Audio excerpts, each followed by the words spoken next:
Closing thoughts. What you are. You are an important person. You are responsible for managing an event. That event could be a corporate one, like a product launch or an inauguration. It could be a social function such as a wedding reception or a birthday dinner.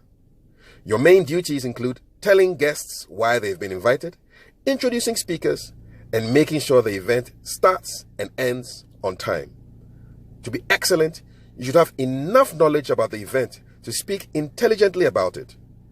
You should have sufficient background information about the speakers in order to introduce them well.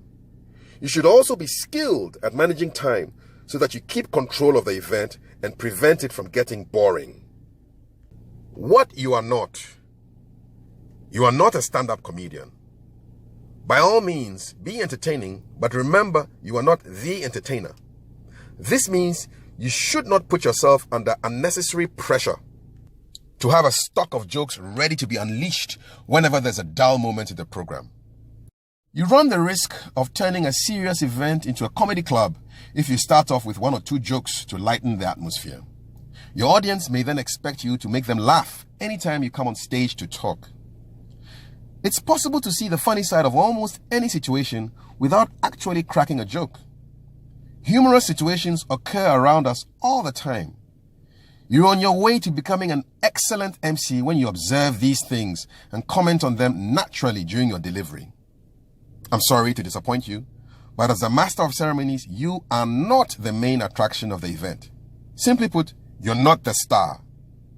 Rather, your role is to shine the spotlight on the VIPs on the stage as well as the guests in the audience. Make your speakers smile when you introduce them professionally. Let your guests appreciate the fact that you respected them by starting and ending the event on time. This is what you're engaged to do. Just do it consistently and you will be known for excellence. In search of excellence. Just like with any other profession, you only become skilled through study and practice.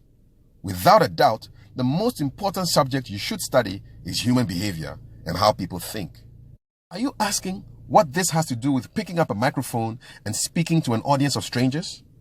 Think carefully about it. Any event you will ever host will revolve around people. The event planner, your audience, the speakers, you name it. If you want to get a detailed brief about your event, you better know how to relate with the organizer to get that information. If you want to create instant rapport with a room full of strangers, you better know how to gauge the mood of your audience in order to make the right connection. If you want to rein in a speaker who has been talking for too long, you better be on top of your game in the people skills department. The more you study and know people, the better you will be as a Master of Ceremonies. Another important subject worthy of your study is public speaking. You won't get very far as an MC if you cannot overcome your nervousness and fear in front of an audience. You have no chance of success if people cannot hear you even though you are speaking into a microphone. So, learn the art of public speaking by reading books on the topic, listening to instructional CDs, and observing people who speak for a living, broadcasters, actors, politicians. Unlike other professional speakers, you don't have the liberty of speaking as long as you want when you get on the stage. Remember, you are not the reason why people have gathered. As the MC, you give structure to the event by linking the various parts of the program together. In effect, you are the glue that binds the disparate pieces of an event together. Glue that's effective is not visible. Therefore, your motto really should be GOS, KIS, GOS. In other words, get on stage, keep it short, get off stage. After all the studying and observing, you now have to practice. You have to hunt for events where you can deploy your skills as an MC. The good thing is that you can start small and grow gradually.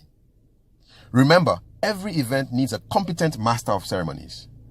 With your family and friends. Any anniversaries, birthdays, funerals, naming ceremonies, or weddings coming up? Volunteer to be the MC.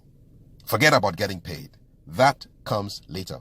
For now, use these social events as a laboratory where you can test your skills in a relatively safe environment where you will be familiar with your audience. What about your workplace? Any opportunities there for you? Of course. Awards ceremonies, breakfast meetings, inaugurations, and product launches are just a few corporate events that could benefit from your MC skills. Let your colleagues know what you can do. One day, someone will surely hand you the baton of opportunity. When you meet that moment, say a prayer of thanks, hold on to that baton, and make sure you cross the finish line with it. Well on your way to becoming an excellent Master of Ceremonies.